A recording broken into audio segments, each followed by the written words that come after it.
बहुत senior journalist हैं पाकिस्तान के, हसन निसार साहब। हाँ बिल्कुल, बहुत अग्रेसिव नेचर के। उन्होंने कहा है कि जो Indian prime minister Narendra Modi है उसकी सिर्फ 3 करोड़ की प्रॉपर्टी निकली है। हसन साहब, हम साया मुल्क से खबर शामिल करते हैं। दुनिया की सबसे बड़ी जमहूरियत भारत के वजीर आजम नरेंद्र मोदी के सासों की मालियत 3 करोड़ रुपए और उनके पास कोई घर कोई गाड़ी नहीं है जाती। क्या कहेंगे? कुछ भी नहीं कहना, हम लीडर हैं। मुझे अच्छा लगे ना लगे, आपको लगे ना लगे, कि थप्पड़ है। Modi ji is a remarkable leader. He's a natural born leader. वाहिद एक ऐसे प्राइम मिनिस्टर थे जो हालात की खराबी के बावजूद पाकिस्तान गए और उन्होंने अपने पॉलिटिकल कैपिटल को इतने रिस्क पे लिया। फर्क होता है। गुलजारी लाल नंदा थे एक, उनका किसी को पता ही नहीं था कि ये साबिक वजीर आजम है।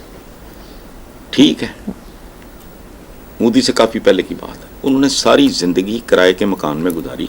तो दोस्तों, पीएम मोदी जी की संपत्ति को देखकर पाकिस्तान में बवाल मचा हुआ है। दरअसल पीएम मोदी जी ने अपने चुनावी हल्फनामे में अपनी संपत्ति 3 करोड़ बताई थी। अब इस बात को लेकर पाकिस्तान के लोग और पाक मीडिया अपने नेताओं को कोसने लगी है। एक तरफ जहां पाकिस्तान के नेताओं ने आधी दुबई खरीद रखी है, वहीं तीसरी बार पीएम बनने जा रहे मोदी जी के पास मात्र इतने पैसे। अब पाकिस्तानी लोग अपने नेताओं को गालियां दे रहे हैं और बोल रहे हैं कि काश भारत जैसा पीएम हमारे पास भी होता तो आज हमारे मुल्क की हालत इस तरह बदतर नहीं होती और हम भिखारी नहीं होते। दोस्तों, पाकिस्तान के अंदर अभी तक ऐसा कोई पीएम नहीं बना है जिसने अपने देश से काला धन इकट्ठा कर विदेशों में ना जमा किया हो और भाग न गया हो। किराया न देने पे जब उनको जो भी किया गया तो लोगों को पता चला गुलजारी लाल नंदा दरवेश फकीर आदमी। हमारी पूरी तारीख में शायद मिराज खालिद या कोई इस तरह 2-4 इन जैसे को लोग होंगे, अदरवाइज डिजाइनर्स शोधे, टोटल शोधे। ठीक। अच्छा, अब अगर मोदी के पास कुछ नहीं तो 3 करोड़ रुपए के एहसासों वाला मोदी हमारा मुकाबला कर सकता है। वो ठीक है, उसने 5वीं बड़ी ताकत इकोनॉमी के हवाले से बना दिया मुल्क को।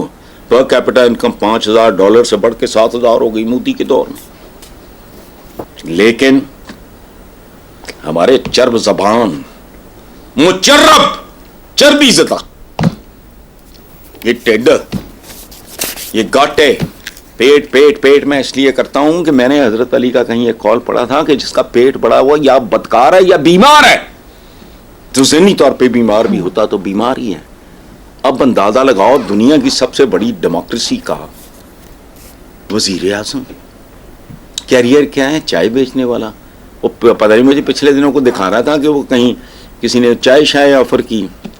मैं भी गरीब बोल रहा, वो कहते अच्छी चाय है, मैं तो खुद चाय वाला हूँ तो मुझे चाय की बड़ी पहचान। खत्म। वो पागलों की तरह लगा हुआ। आप उसकी पॉलिसी से, उसके अंदाज से इख्तलाफ करें, इत्तेफाक करें, वो उसको सान भी है। वो अपने लोगों के लिए बेहतरीन कर रहा है। यहां ये पे नहीं, इनका कुछ नहीं है। उसे कोई एहसास से कमतरी नहीं हुआ होगा नरेंद्र मोदी को जब वो इनके ताम झाम शादी वादी पे ये इन्होंने बुलाया था।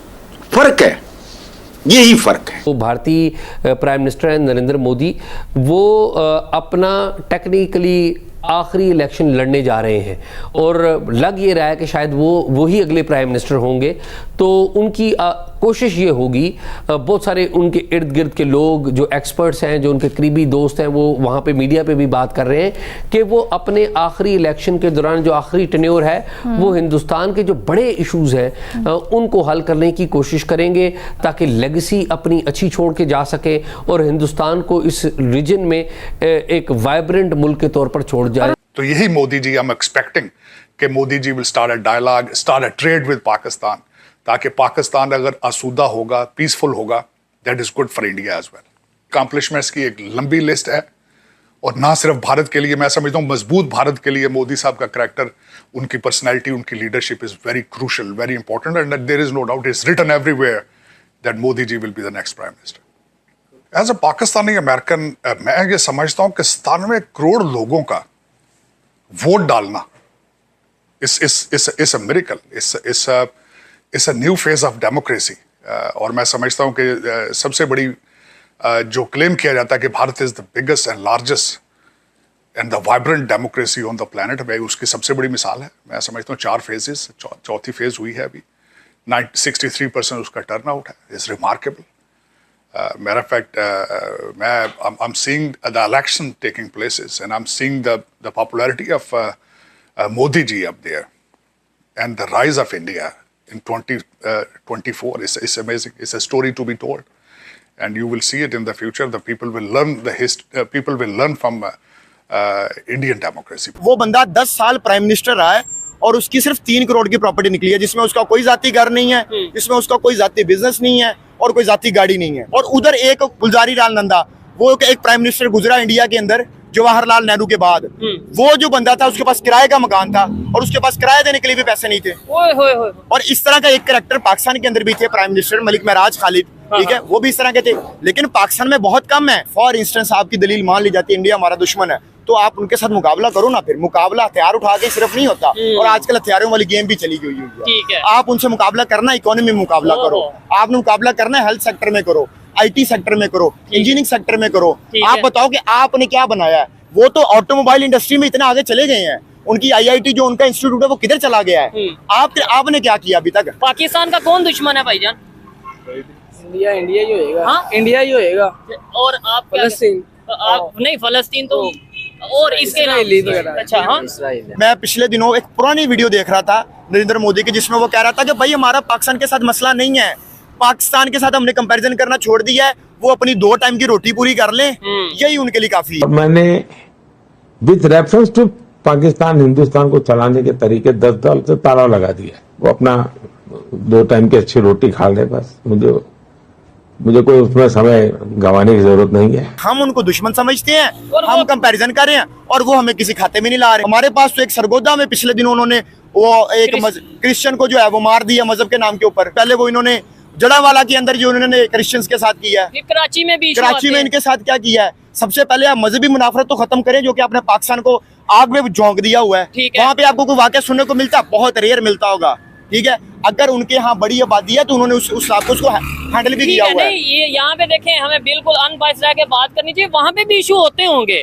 वहाँ पे देखें, कोई भी घर है, चाहे वो 1 अरब 40 करोड़ की आबादी है या फिर ये 25 करोड़ की आबादी है, या फिर मैं कहता हूँ एक घर में 10 लोग 10 भाई रहते होंगे, एक ही मजहब से बिलोंग करते होंगे, वहाँ पे भी कोई ना कोई लड़ाई, कोई मसला, कोई नाराजगी हो ही जाती है। वहाँ पे भी इशू होते हैं, यहाँ पे भी होते हैं। लेकिन हमें ये देखना है कि हमारे यहाँ पे मिनोरिटीज की क्या तादाद थी 1947 में, आज कितनी है, और उनके वहाँ पे मुस्लिम्स की या मिनोरिटीज की क्या तादाद थी और आज कितनी है। ये इधर से पता चलता है कि किधर मसले ज्यादा या कम। आबादी वाली दलील तो आप दे नहीं सकते। हाँ, एक चीज है जो कि वाकई आप दलील दे सकते हैं, वो है पॉलिटिकल स्टेबिलिटी। ठीक है, पॉलिटिकल स्टेबिलिटी से काफी फर्क पड़ता है। आपकी इकोनॉमी तभी तरक्की करती है जब आपके मुल्क में फॉरेन इन्वेस्टमेंट आती है, और फॉरेन इन्वेस्टमेंट का ताल्लुक टोटल आपकी पॉलिटिकल स्टेबिलिटी के साथ होता है।